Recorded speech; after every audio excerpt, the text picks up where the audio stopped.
Welcome back in. You are listening to the Golf to Go radio hour. This is Sacktown Sports 1140. Scott and I want to welcome in a couple of good friends, Howard Oliver and Gene Bockham, PGA. They are both coaches, co-founders, and co-CEOs of the Elevate Golf Academy in Oakland. Welcome, gentlemen.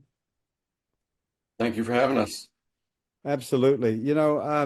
Gene, I was going through the website that you guys have up with, and you did a really nice job with it, by the way. But I was struck by all of the accolades. I didn't realize that you also were one of Golf Digest's best teachers in California. And certainly, I remember all the times I've had you on stage for the NCPGA awards every year, and you most recently won the 2023 Player Development Award. You were an assistant coach at UC Berkeley with the men's golf team there, and a little closer to home, assistant coach at UC Davis men's golf team in 2000 to 2002 when they were number one in the country, Division II. So you guys come with with a little bit of change in your pockets there. Well, yeah, appreciate that, and it's usually it's usually stuff that we try to put the spotlight back on the players. So it's really about them. Coach and I have been together now for a number of years, and yeah, we just felt really compelled to do something a little different. Give our attention to the I like to call it the 90%. And Howard certainly is no stranger to the game, having played high school and college golf, and went down to Phoenix to kind of see what life would be like down there. You played in the 2015 USGA Mid Amateur. Yeah, Howard, I didn't realize you were that good a stick. Similar like Coach says, we like to let the players shine a little bit, but we're also old school. We find it tough to tout yourself a player development professional without having gone there a little bit, and that kind of gave way to what Elevate is today. It's, player development is at the core of it, but community as well. Yeah, you mentioned community, and we want to talk about the nonprofit arm of the Elevate Golf Academy, Drive for Change. But first, let's kind of get into what Elevate Golf Academy is. Tell me a little bit about how this came about, guys, and the philosophy and what you're doing on a daily basis. Gotcha. Well, I'll start and Coach pile in behind me, and maybe we'll get most of it. Elevate, well, as paths cross, as they normally do, Coach and I had known each other from afar for many years, a bunch of mutual friends. It was just a meeting, a shaking of hands and looking each other in the eyes. And he was, like you said, running a successful business there at Metropolitan here in Oakland. And I was away from the business of golf entirely. Coach was my reason for coming home for a lot of reasons. So Elevate is essentially what we either experienced as junior players and or what we wanted to experience as youth players. And, which may be even more important, what you wanted, huh? Yeah. What I missed, Coach? Well, no, I think you hit on it perfectly. It's designing something that kind of scratched an itch that that we had coming up, or what we so much has changed since we began over 30 years ago learning the game, and the things that are out there today. I mean, some of the technology that we have and is great, and recently added a few of those items to our toolbox, to help our players. But so many of the things that we implement, particularly over at Metropolitan, the alignment sticks, call those train tracks, because nice little play on words there. We're using them to train, and then it also gives the players some boundaries for their contact, and really the simple stuff, hitting home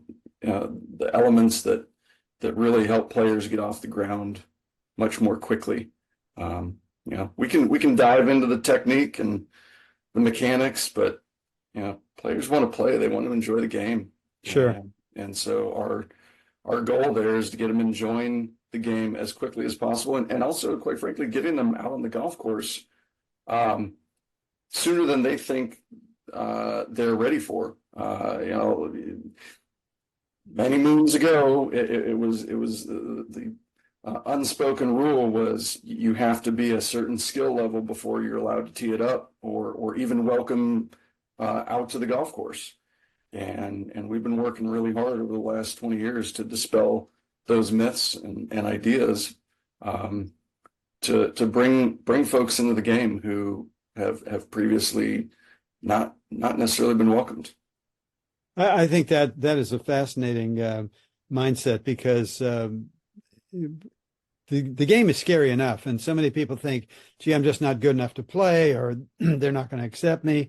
Scott and I play with a friend that has had 3 back surgeries, and he can hardly get in and out of the cart. But when he's out on the golf course, I mean, the smile is so huge, and maybe we don't play quite as quickly as we could, but we'll take off a hole here and there to catch up. But the notion of the enjoyment of the game, as you guys talk about, I think is really important. Do you agree, Scott? I totally agree with that. And what I was really interested in kind of talking about, I was looking at your mission statement, and you put it up here on your website, and I'll just read it: to become a leader in the business of people through purposeful communication. Can you kind of delve into that a little bit? I'll tee it up and then you file in. Okay, so 2018, we're almost 6 years into this wonderful experiment. We had a challenge, so it's either be like everyone else or stay true to our ethos about more than just the development of the golf game, but business as well. So we totally are in the business of people, coaches, teachers, professionals. You should be able to engage with people from all across the world, any walk of life, at any given time, and to have those 7 or 8 different ways of approaching someone is why we call ourselves coaches, first and foremost. So on one side, and then we have ambitions of scaling this thing to as broad as we can make it. So by becoming a business of people right there in front of the world to see, when we're at the PGA show presenting together, as coach has to pull me into, is for purpose. And like coach said earlier, it's the 95% that we're trying to reach. The other 5 to 10, they're welcome, but our heart is really in providing opportunities to those that to get it.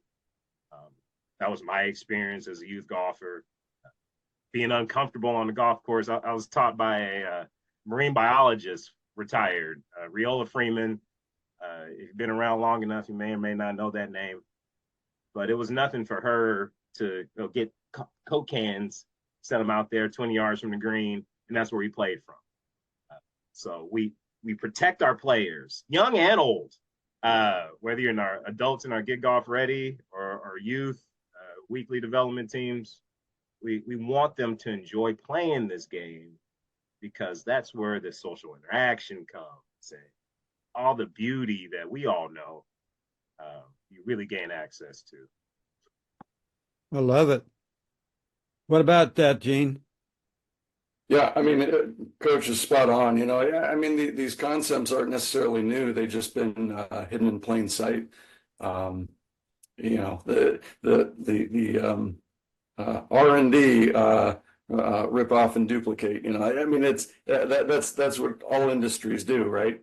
And what we've done is just taken best practices, from across the game, from all these great coaches that are out there and been doing it for such a long time, and we've kind of bolted all these pieces on. Coach and I like to talk in movies and shows that we watched growing up, and there's one called Voltron, and it's these 5 cats that get assembled into one gigantic robotic cat. And I mean that's really what we're doing is we're bolting on best practices and just making the developmental piece better, so that those folks that we do go out there and interact with and introduce the game, that it's not just about putting a club in their hand and snapping a picture and calling it good and saying, hey, we impact. No, it's the Get Golf Ready class, I mean, is fabulous. These players come in, they're new to the game, and it's not just, hey, here's how you hold on to the golf club, here's how you hit the shot. It's, hey, you don't know this person yet, but you need to get to know them. You need to exchange contact numbers. I mean, with all of our programs, we do that. Our junior teams, we lovingly call it the triangle. You have the player, you have the coach, but critically important is the family to support the player. So we bring them into the fold. Show them what we're doing, and if there's it's not always, with the juniors at least, it's not always about just coaching the juniors. In fact, frequently it's about coaching the family members as much as the players. The players will get the technical part of it, and we try to get the family members to get on the same page, so that we're creating a thriving community. Coach, I don't know if you want to share the story about what was it, a couple months ago when we went out over winter break. Yeah, short story shorter, team. Off day, a couple of the families call, hey, Coach, what are you doing? We're going to go play. Can you meet us? So one, that already says that we're more of a family-oriented situation than, hey, here's your hour, here's your mechanic, now leave kind of thing. They feel free to call and text. Like, yeah, you know what, I'm free. Call Coach. Hey, can you make it? Well, full transparency, we're husbands, we're fathers. I'm in a caregiving role. Like, we do a whole lot more than just fix hooks and slices. That's actually our therapy, is when we get to the course and we can actually talk game. So back to the story. A couple of families show up. We're there. We're having a great time. And what you notice is that a parent from another family will caddy for the younger children of another family.